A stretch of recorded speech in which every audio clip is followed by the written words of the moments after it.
இந்த அன்னாபிஷேகம் அப்படிங்கிறது பிரம்மத்திற்கு சமமான அன்னத்தை சிவபெருமானுக்கு அபிஷேகம் செய்வது.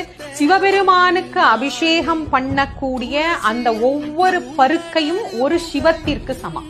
நீங்க அன்னாபிஷேகம் செய்த பிறகு சுவாமிக்கு பாருங்க எவ்வளவு அன்னம் அங்க சாத்தப்பட்டு இருக்குது அப்படின்னு.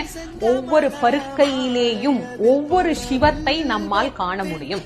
கோடி சிவலிங்க தரிசனம் அப்படிங்கறது பல ஜென்ம பாவங்களை போக்கும்னு பெரியவங்க சொல்லியிருக்கிறாங்க. வாழ்நாள் முழுக்க ஒருத்தர் ஒன்னொன்னா தரிசனம் பண்ணி கோடி சிவலிங்கத்தை என்னைக்கு தரிசனம் பண்றது?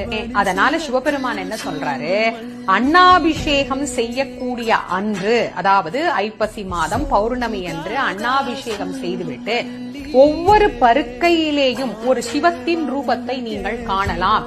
ஒரு சிவத்தை வழிபட்ட பலன் அந்த நாளில் கிடைக்கும்.